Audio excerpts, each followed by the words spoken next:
Class 11। आज हम शुरू करेंगे कविता आओ मिलकर बचाएं। कवित्री हैं निर्मला पुतुल। और निर्मला पुतुल जी आदिवासी समाज के विस्थापन, पलायन, मानवाधिकार आदि मुद्दों पर उन्होंने कार्य और साथ ही संथाली समाज के सकारात्मक और नकारात्मक दोनों पहलुओं को निर्भयता के साथ उजागर किया है। ऐसे में वह अपने परिवेश की वास्तविक स्थिति को समझने में सफल हो सकी है। नगाड़े की तरह बजते शब्द, अपने घर की तलाश में आदि इनकी प्रमुख रचनाएं हैं। तो यहाँ जो हम कविता पढ़ेंगे आओ मिलकर बचाएं, वो उनकी पंक्तियाँ इस प्रकार है। अपनी बस्तियों को नंगी होने से, शहर की आबो हवा से बचाए उसे, बचाए डूबने से पूरी की पूरी बस्ती को हड़िया में। तो इस पंक्तियों के माध्यम से कवित्री ने आदिवासी जीवन शैली और अपने परिवेश, प्रकृति एवं संस्कृति को शहरों की अपसंस्कृति से बचाने का आग्रह करती है, क्योंकि वह देख रही है कि जो संथाली समाज की जो बस्तियां हैं वे एक तरह से अपनी संस्कृति, अपना परिवेश, अपनी जीवन शैली खोती जा रही है और वह शहर की जो संस्कृति है उनको अपना रही है, जो कि उनके अनुकूल नहीं है। इसीलिए वह उन्हें अपसंस्कृति कह रही है।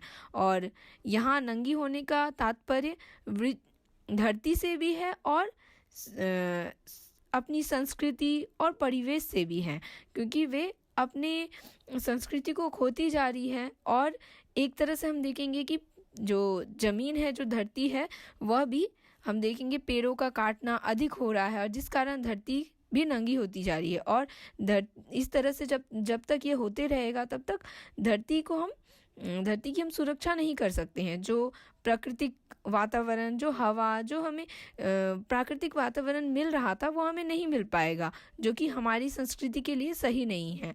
तो इन सब चीज़ों को वो बचाना चाहती है। और आगे वो कहती है कि जिस तरह से उनकी जो संस्कृति है या उनकी जो उनका जो समाज है उसमें जिस तरह से नशे की जो आदत है, नशे में जैसे सब डूबते जा रहे हैं, इससे भी उन्हें बचाना है और नशे की इस बढ़ती प्रवृत्ति को रोकना होगा। कवित्री आग्रह करती है कि शर्म या लाज को बचाने के साथ साथ हमें लोगों को नशे की बढ़ती लत से भी बचाना होगा, अन्यथा शहरी संस्कृति से प्रभावित होकर यहाँ के निवासी कुमार्ग पर जाएंगे, जिससे यहाँ का वातावरण भी दूषित हो जाएगा।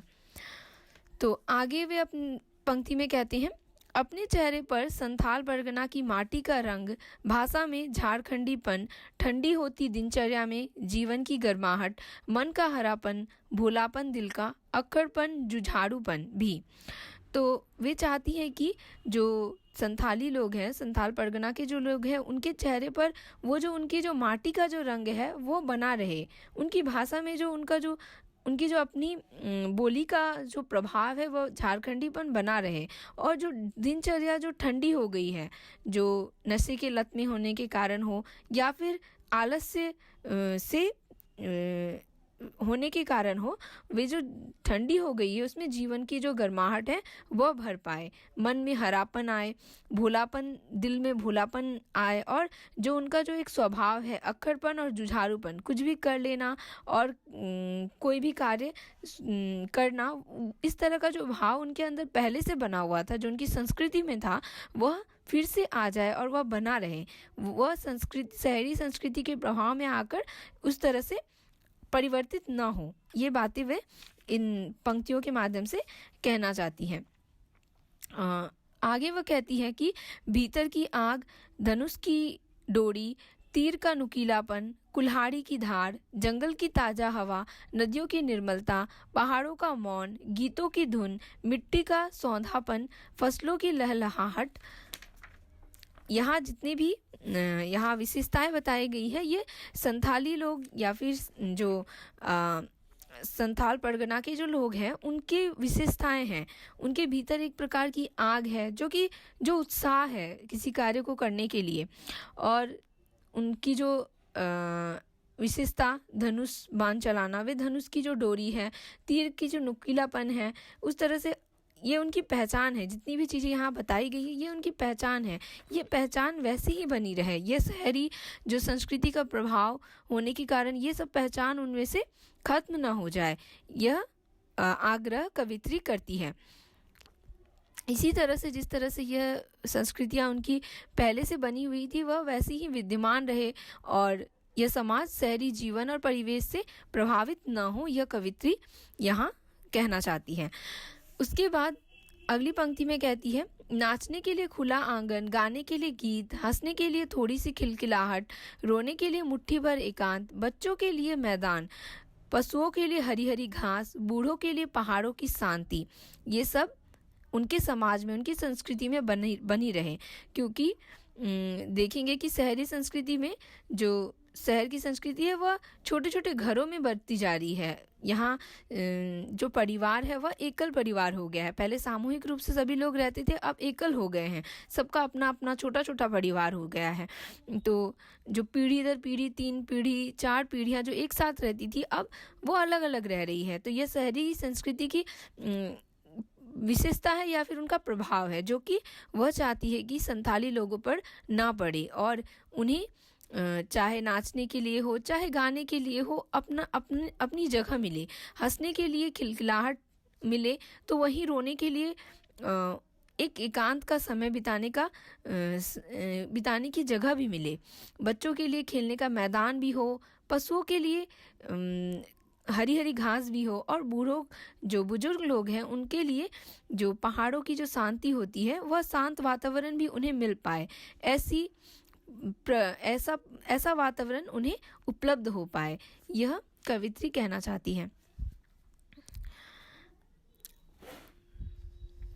आगे कवित्री कहती है, और इस अविश्वास भरे दौर में थोड़ा सा विश्वास, थोड़ी सी उम्मीद, थोड़े से सपने आओ मिलकर बचाए, कि इस दौर में भी बचाने को बहुत कुछ बचा है अब भी हमारे पास। तो अंत में वो यही कहना चाहती है कि यह जो अविश्वास भरा जो दौर चल रहा है, क्योंकि शहर की जो संस्कृति है यहाँ लोग एक दूसरे पर विश्वास नहीं करते हैं, तो ये जो अविश्वास धोखाधड़ी का जो दौर चल रहा है यह प्रभाव हमारी संस्कृति, संथाली संस्कृति पर न आए और इस संस्कृति में हम थोड़ा सा विश्वास, थोड़ी सी उम्मीद, थोड़ा सा सपना और बनाएं और उसे बचाएं। और यह हार मानकर हम नहीं बैठ जाए कि हमारे पास बचाने के लिए कुछ भी नहीं है, बल्कि बचाने के लिए अभी भी बहुत कुछ है और हम बहुत कुछ बचा सकते हैं और हम उन्हें बरकरार रख सकते हैं। जो संस्कृति हमारी पहले से चली आ रही थी, जो सभ्यता बहुत पहले से चली आ रही थी, उन्हें हम फिर से पुनः स्थापित कर सकते हैं और उनको बचा सकते हैं, उनकी रक्षा कर सकते हैं। तो यहाँ पे इस कविता के माध्यम से कवित्री ने अपनी जो संस्कृति है उन्हें बचाने की बात यहाँ की है। तो ये कविता का भावार्थ है। धन्यवाद।